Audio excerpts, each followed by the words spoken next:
ओम शांति। सुनते हैं 12 नवंबर के बाबा की मधुर महावाक्य। आज की मुरली में बाबा ने हम बच्चों से कहा कि बच्चे, जब हमारी बुद्धि शुद्ध बनती जाएगी तब जो भी बाबा ज्ञान सुना रहे हैं उसका पराकाष्ठा होगा, माना सबको स्पष्ट नजर आएगा। बाबा की श्रीमत ऐसी है जो बुद्धि रूपी बर्तन को पूरी तरह से स्वच्छ बनाना है।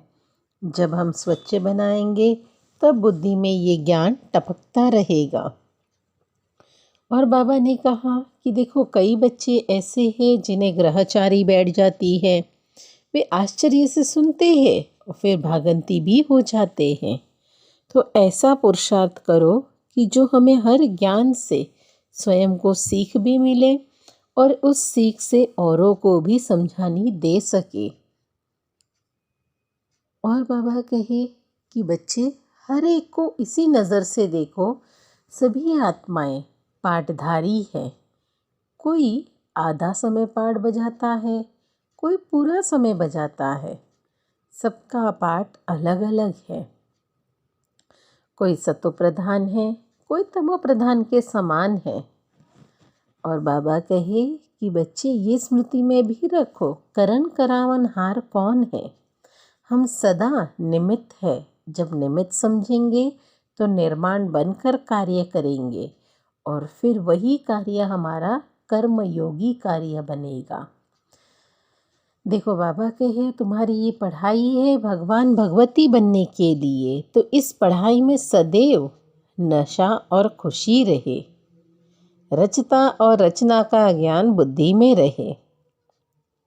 और बाबा कहे कि देखो, सेवा में सदैव संबंध संपर्क में भी विघ्न बहुत आते हैं। कभी संस्कारों का टकराव होता है, पुराने संस्कारों का, तो क्यों ना पुराने संस्कार का वैराग्य कर ले। अब सुनते हैं मुरली संक्षेप में।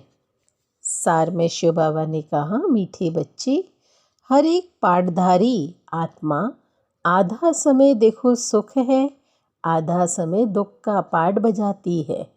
यह भी ईश्वरीय लॉ है, कायदा है। हर एक पाठधारी आत्मा आधा समय सुख, आधा समय दुख का पाठ बजाती है। यह भी ईश्वरीय लॉ है। मुरली का प्रश्न है, शिव बाबा जो समझाते हैं, यह समझानी बच्चों की बुद्धि में यथार्थ रीति कब बैठेगी।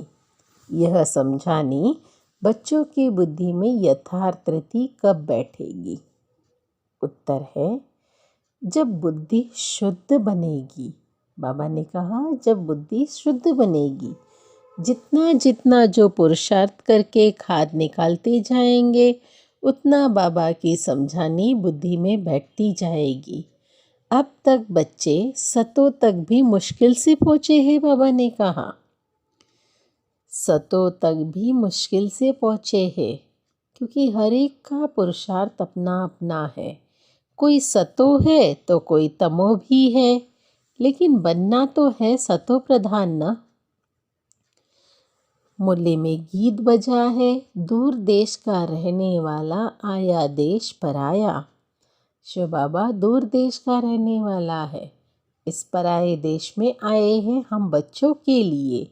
हम बच्चों को पढ़ाकर वह लायक बनाकर साथ ले जाएंगे। अब सुनते हैं धारणा के लिए मुख्य सार। पहली पॉइंट है, भगवान हमें पढ़ाकर भगवती भगवान बनाते हैं। इसी खुशी व नशे में रहना है। रचता और रचना का ज्ञान बुद्धि में रख। रचता और रचना का ज्ञान बुद्धि में रख, दूसरों को सुनाना है।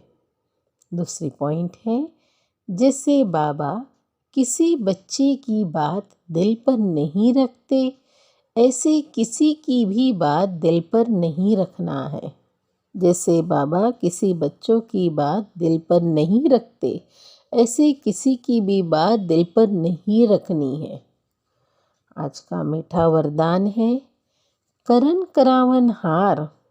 करावन हार की स्मृति से सेवा में सदा निर्माण का कार्य करने वाले कर्मयोगी भव।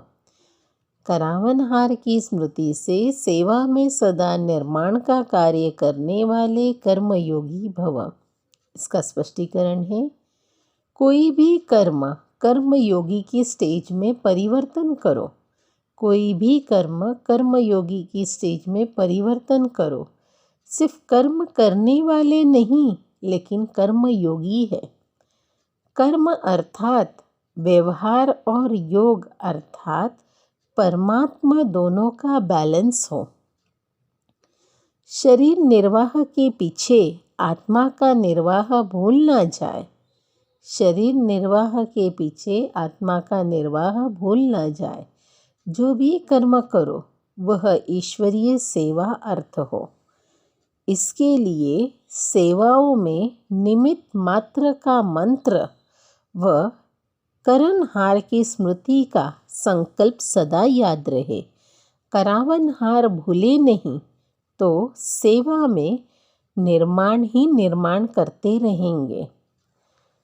स्लोगन है, सेवा व संपर्क में विघ्न पड़ने का कारण है पुराने संस्कार। उन संस्कारों से वैराग्य हो।